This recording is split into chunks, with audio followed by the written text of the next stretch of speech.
Hey, Shelby, get in. It's time for a house call. Where are we headed, Renata? Let me tell you on the way. When you cook, do you follow the recipe exactly, or do you like measure and just kind of, or do you measure? With my heart. With your heart? Yeah. I can tell you're a with your heart kind of person. Casual and a bit chaotic. Some gardeners find that the winding path of trial and error is cathartic.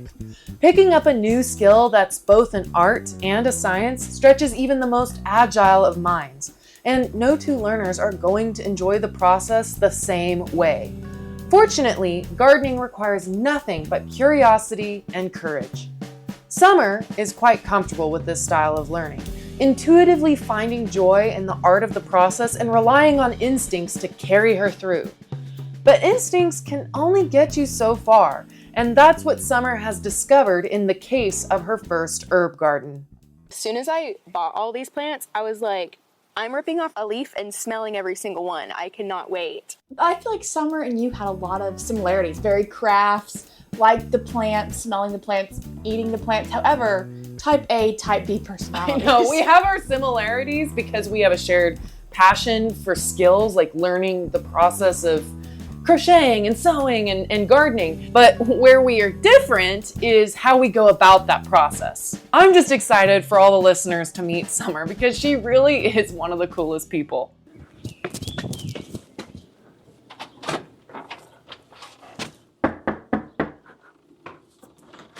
Well, hello. Hey! Hey, Summer, how's it going? I'm good. How about yourself? I brought some mint for you. Ooh, thank you. I have two, and I'm going to explain that later, but I'm here to help with herbs. So why don't you take me to them? Yes, let's go. Let me tell you about Summer.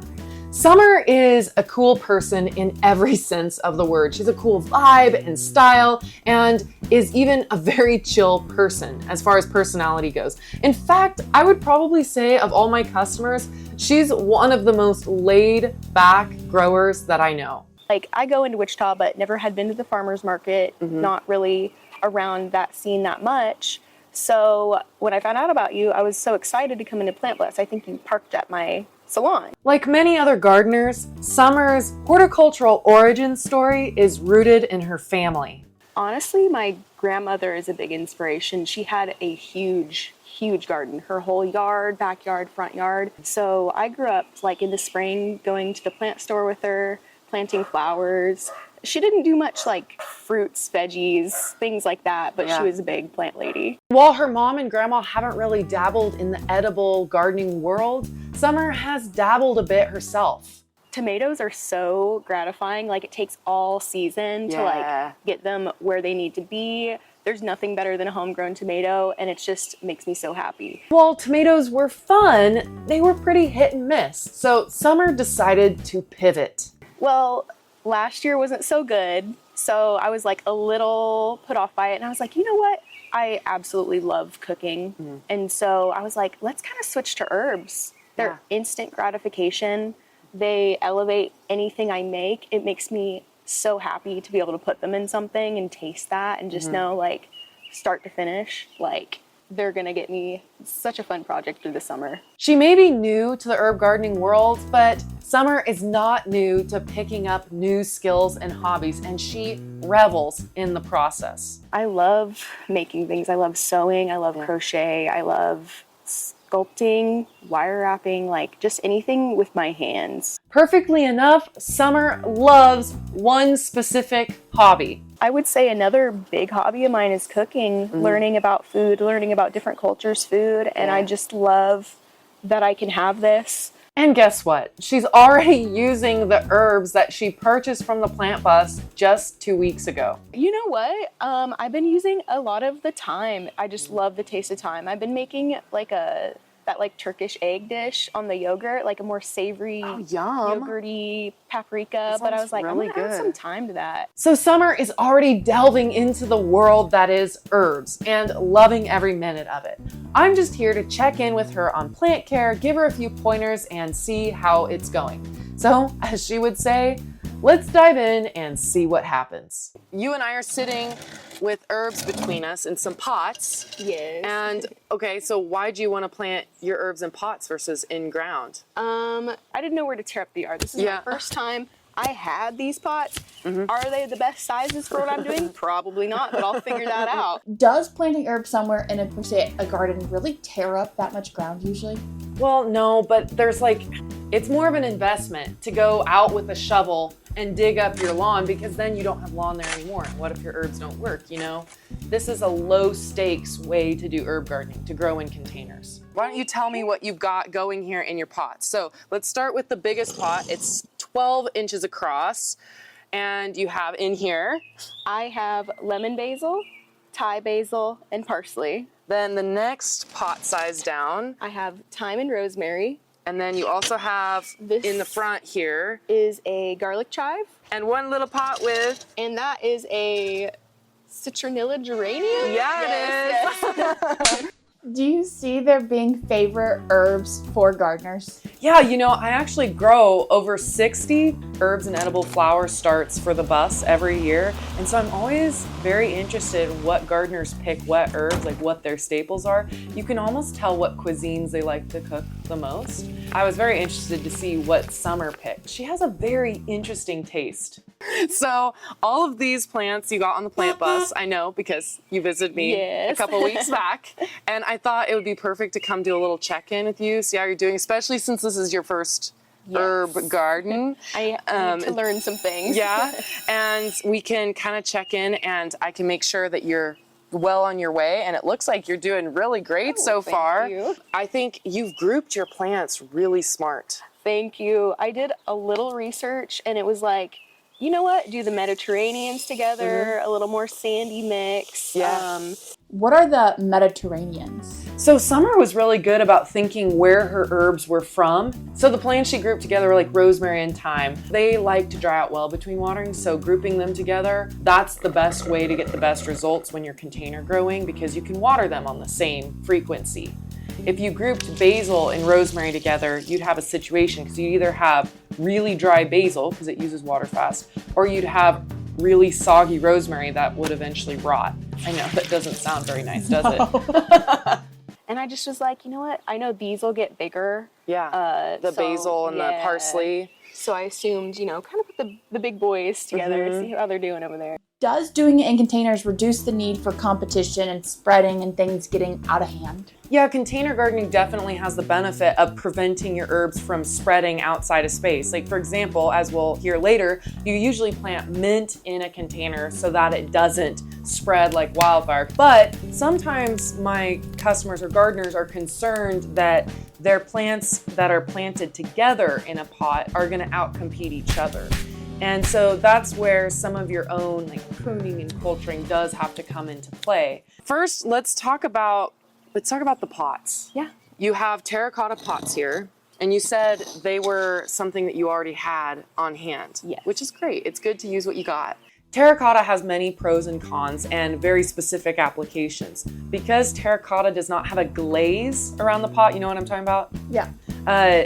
And it's not plastic, it's very porous. So wind can actually wick moisture away from the sides of the pots. So typically, plants planted in terracotta dry out faster. They're usually for my mother's flowers. Yeah. So I do need to upgrade my situation so she can have these later on. But I was like, They're you know, being let's get lended. started. Yes. No, terracotta is still an excellent option. You might just want to check on your plants a little bit more frequently. So you said that you mix sand into your potting mix. So when you started, did you buy like a general potting mix? Like what? Yes, I had a very plain like potting mix, and I kind of had a little collection of like some mulch or some orchid bark, perlite, just kind of what I had. Right. And then I was like, I had heard the sand would kind of help with that. When I mixed it all together, there was some leftover dirt in these that I just kind of dumped in with it. I thought it'd rehydrate, bulk it out a little bit.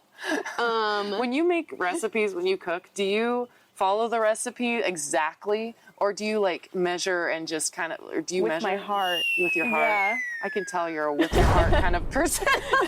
I said, why not everything? Right, I know, You why can't go not? wrong. Just, throw it all in. That sounds good, right? Renata, how do you communicate with people who maybe have a different style of learning or completing tasks?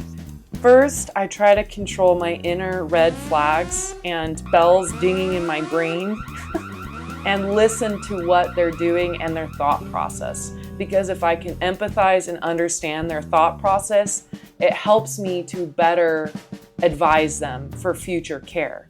You're really comfortable with the trial and error process because you've learned lots of skills. Type B planting. Truth be told, I am a rule follower.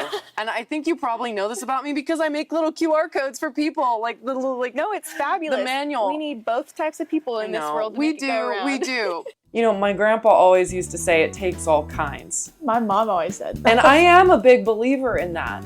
And I find summer hugely entertaining and wonderful. But man, don't put us in a kitchen together.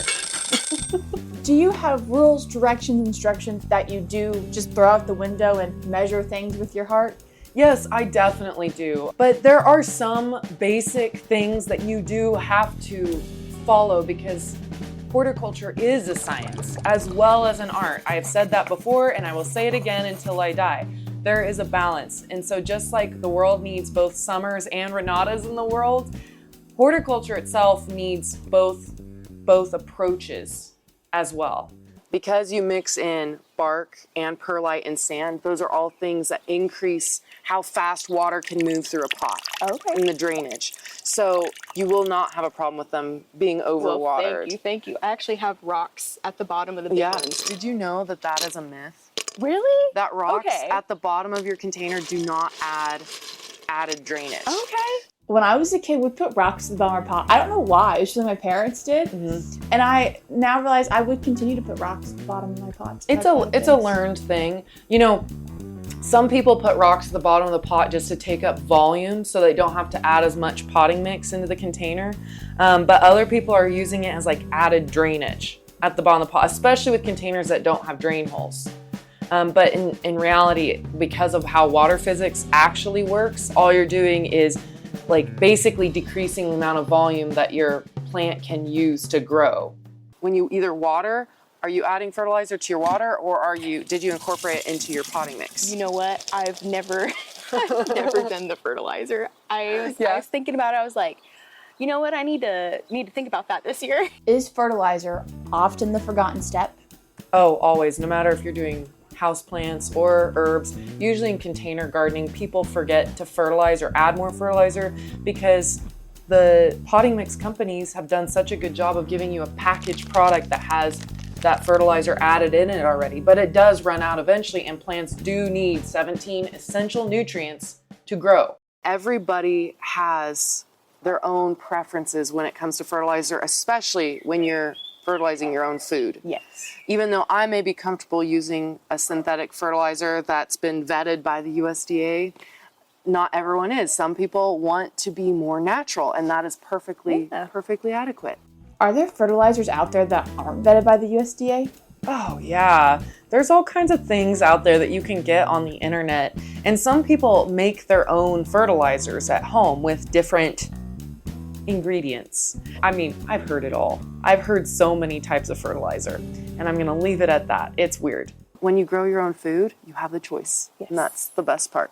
But you must have some form of fertilizer. If we want them to thrive, get lush and beautiful, we must feed them. We must feed them. They feed us, we will feed them. At the beginning, we talked about mint and how sometimes it likes to go on its own adventures. And so, that's a funny way of putting it. As it's going on those adventures, does giving it more fertilizer make it go further? Honestly, with mint, it's one of those that, fertilizing it will be beneficial to its growth, but it's such a fast grower, so I definitely grow it on the fertilizer deficient side. But it's still killable.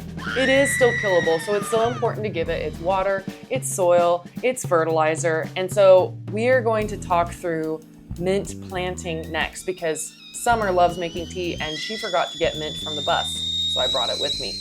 Yes, I'm so excited. I love some mint, so, and I've heard it's crazy. I brought spearmint and peppermint with me. Oh my gosh. Do you have a preference from spearmint or peppermint? Or Honestly, do you like both? I love both. I usually buy, I don't know what the mint plant is in the store is when you go get it. Usually when most people think of mint, they think of spearmint. Okay. But peppermint, so the difference is the menthol oil content. The menthol oil content is what actually makes some mints mintier and some mints less minty. So spearmint is more mild and cool, and a lot of people that don't like as much spice to their mint love spearmint. Whereas peppermint has a higher menthol oil content, so it is much hotter, much more potent. And so that's why you see a big discrepancy between mint consumers and what types of mint people like. None. None? Like mint will make me gag. Mint? You don't like mint? I don't like mint. What do you toothpaste? What do you brush your teeth I with? got cinnamon toothpaste. Cinnamon. They actually can take on each other's flavor over time, but also there's visibly no difference between them. Yes. So it's hard to know what you're picking if they're planted together. So I do recommend planting them in their own pots. Yes. A very entertaining part of this, Renata, is I think you and Summer spent 2 or 3 minutes at least smelling the mint and eating the mint. Well, it was in our hands. You can't just be holding herbs and not be releasing all of their scent and just drinking it in. I mean, herbs are just medicine for the soul. I'm the one hogging the smelling, and I shouldn't hog it. Oh my goodness. No, as soon as I bought all these plants, I was like, I'm ripping off a leaf and smelling every single one. I cannot wait. I know. Well, and some herbs don't release their scent just by ruffling the leaves. Some of them have to be actually broken up to experience their flavor. I don't think people know what they're missing when they don't have herbs in their yard. I mean, it's not just about eating. It's about the fact that every time you go out to tend your herb garden, you have this bouquet of scents that you get to experience when you're trimming and clipping and walking past it. It's more immersive. It is truly one of my favorite types of gardening. It really is. Don't look at me that way. Let's sit this between us. This won't take us very long, but it can be good. We can practice.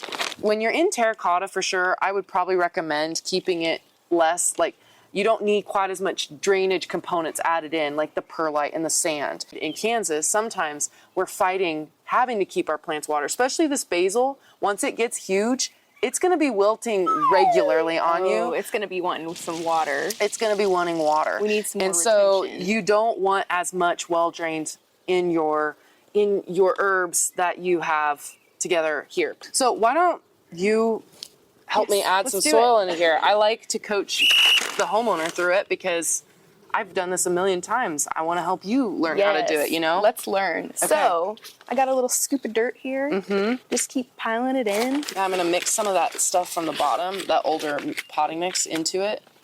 So one thing that I'm noticing as you're pouring this in here, it's really well hydrated. Sometimes if you use an old mix, it gets so dry to the point that it becomes hydrophobic.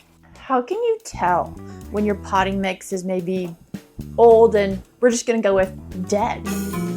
Dead? It's all dead. It's like dry, like it's not gonna do its I do job. understand what you're saying, but I wanted you to correct your terminology. Anyways, so I'm not type A at all. I'm a control freak. Anyways, what I do is I'll stick my hands into the bag and I'll try to clump it. And if it's like sticking together, then I know it's got some moisture in it. But if it's not like near clumping at all, if it's just like turning to powder in my hand, then I know I need to rehydrate it. How do you rehydrate it? I take some water and I kind of run it over the potting mix and then I mix it with my hands. I get potting mix caked all the way up to my elbows during this process, but I love it. Go swimming in potting mix like this. It smells so good. Anyways, and then I just turn it over and I repeat that process until it's taking in moisture again. Do you want to plant the peppermint or the spearmint? Let's go for the spearmint. What's really important when you're planting is getting it put down deep enough into your soil. What is the root ball? The root ball is like the potting mix, you know, what you pull out of the container that has the roots and the potting mix incorporated, that holds its shape. You want to make sure that their root ball is very well covered, and it doesn't matter if you get them even a little bit too deep. Okay. Now, parsley, you want to make sure it doesn't get too deep because you really don't want to get the crown buried. Yes.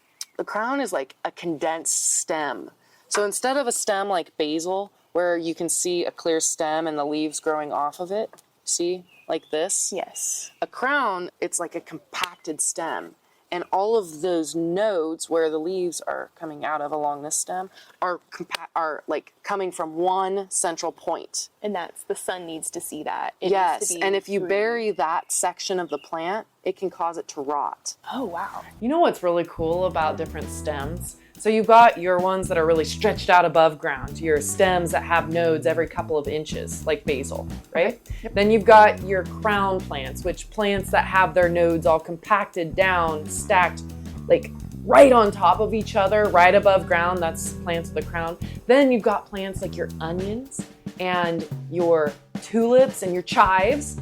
They have their nodes in their stems underground, which is so cool. I just think it's awesome. If you cut open a tulip bulb, you can see how that works. So I think it looks good. Oh, thank you. Thank you. Yeah, that is going to be, I'm so excited for this mint. It's going to spread gonna go quite crazy. quickly. Yeah.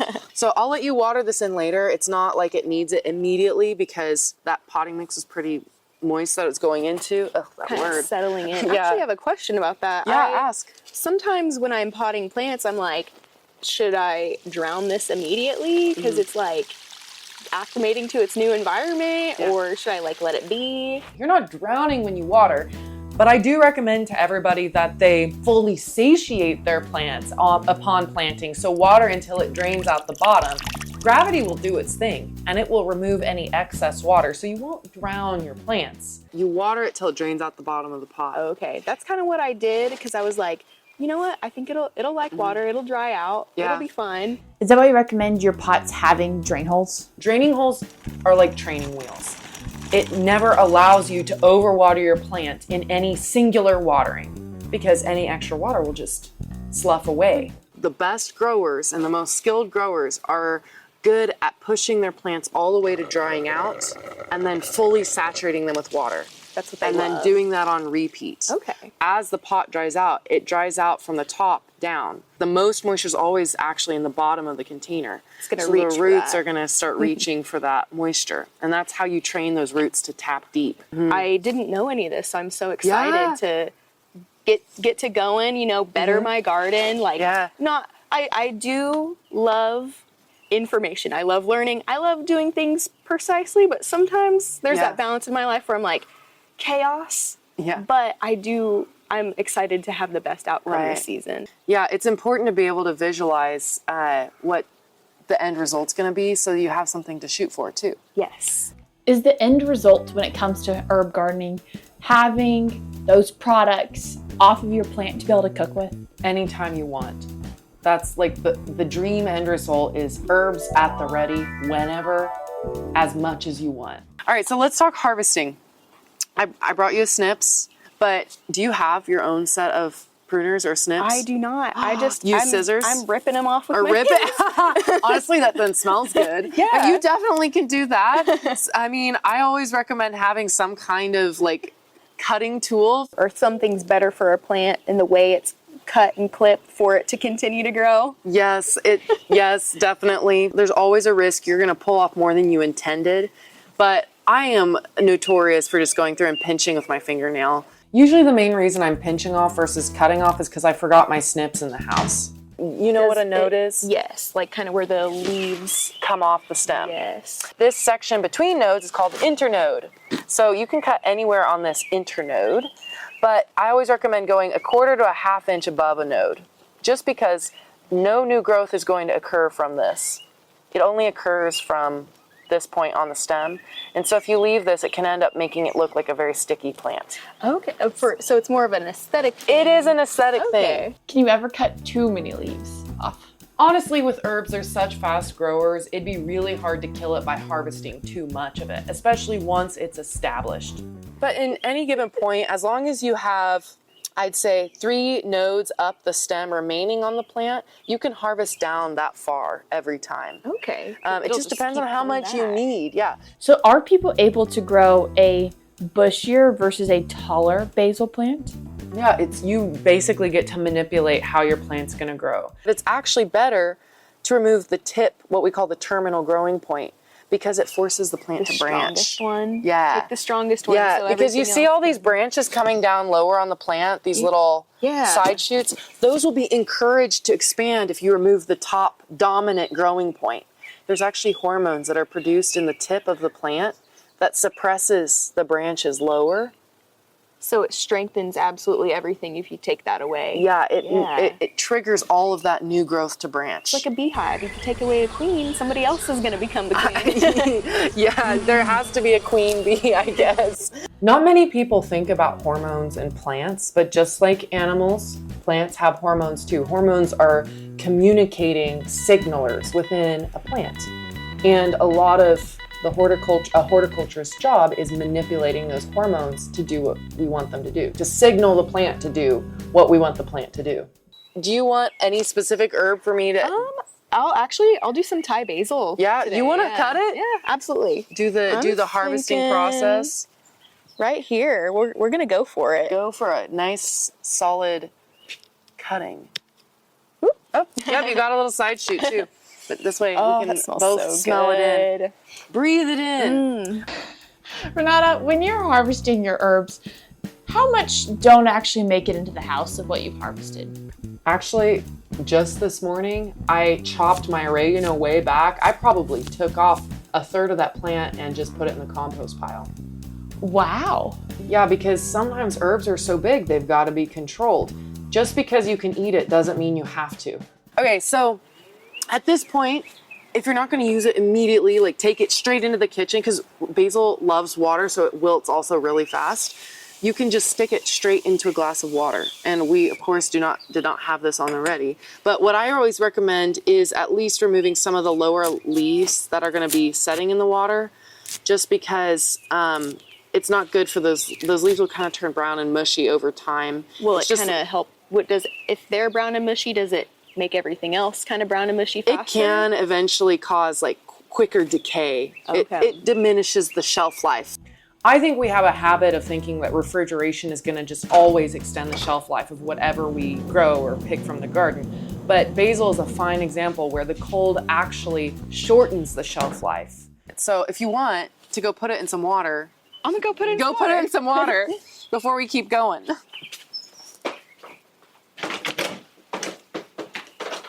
So let's talk about harvest of some of your other herbs. Let's talk about parsley since it's in the same pot. So parsley, you always want to take the oldest growth. And it's unlike basil, because basil you're taking the top growth and forcing it to have other tip growth. Parsley, you take the oldest growth and the new growth then fills in. We're talking about that fountain effect of the new growth coming from the center. It's kind of growing from the center and pushing everything out. Right. And I always suggest cutting all the way to the base so you don't have ugly stalks sticking out of the plant. Well, Again, they just kind aesthetic of thing. They just stay green pokey. and they look like something like a caterpillar ate your plant, which actually does happen with parsley because black swallowtails love to eat them. Oh. So if you get that happening, that's kind of like goodbye parsley, because I'm never going to pull those caterpillars off that. Do you have to worry about a lot of, per se, predators for your herb garden? Actually, caterpillars, grasshoppers, they all love herbs. So I always plant like a whole row of fennel and dill and parsley just for the black swallowtails so that I know I'm going to have enough to harvest off of. Gonna protect your supply. Have you harvested at all from your chives yet? I have done a little bit. They're kind of like a grass. When you just take as much as you need straight from the base and they'll throw up new shoots from their bulbs. Oh, perfect. Where are you supposed to cut this at? Usually I cut about an inch above ground or above the potting mix level. They're going to colonize. So they continue to form little bulbs side by side by side. Okay. So they are individual little bulbs. little plants. I didn't realize that, honestly. You do want to make sure that you don't like completely pull out the bulbs when you're harvesting, because that is where they're growing from. That's their storage, it's their base. It's just give them a little haircut here and there. So then also we got the thyme and the rosemary. Now, thyme, rosemary, and basil and mint are all in the same family. So they're gonna have all very similar harvest and growth methods. Rosemary and lavender are actually what we consider evergreen, semi-evergreen at least. So they can overwinter, but rosemary does not always overwinter here because we're on the edge of the hardiness zone for it. So we get a little too cold. What are hardiness zones? It's a map put out by the USDA that is based on an area's average extreme low temperature. And it actually recently changed, but we're in an area where we're between zones 6B and 7A. So our average extreme low usually ranges between -5 and 5 degrees Fahrenheit. Sometimes if you've got it planted in a protected area from the north wind over the winter, it will make it year after year. I get asked a lot if you can bring your rosemary inside to overwinter it to get it to live. And you can, but you have to be very cautious about two things. One, you gotta make sure there's no bugs on it because spider mites oftentimes come in on rosemary and can be a problem for your houseplants. The second thing you need to be cautious about is light levels. Usually since rosemary loves light, even in winter, you gotta make sure that you've got enough light indoors to support it through the winter. Could it be something that you just bring in then when it's getting really, really cold out? Actually, yeah, you could, but a lot of people forget to do that. Because in winter, we are not in gardening mode. An evergreen is a plant that doesn't lose its leaves in the winter, or it doesn't die back to the base. It always keeps its leaves, even... It kind of just stays stagnant They until kind the of growing turn season. like a dull gray. So it's not dead yet. No, it's not dead, it's just dormant. A good way to test whether your semi-evergreen herbs are dead or dormant is to kind of try to crush one of the leaves. If one of the leaves is really crispy and just comes off right away, you know it's got no moisture, it is dead. Now, if it's got some pliability to it, then you know it's still living and it's just dormant. If you do keep it alive over the winter, can you still be harvesting from it? When it's not active, you do not cut it. Do not harvest it. Do not touch it. Okay, so we talked harvest for everything pretty much because the thyme, the rosemary, the mint, and the basil are all going to have very similar harvests. It's really the chives and the parsley that were different. Herbs are very experiential, and so you very much learn the harvesting methods as you continue to grow on your experience. But keep in mind, this is Summer's first herb garden, so she has to start somewhere. I am so excited to use the Thai basil. Thai basil is so intense, it's almost spicy.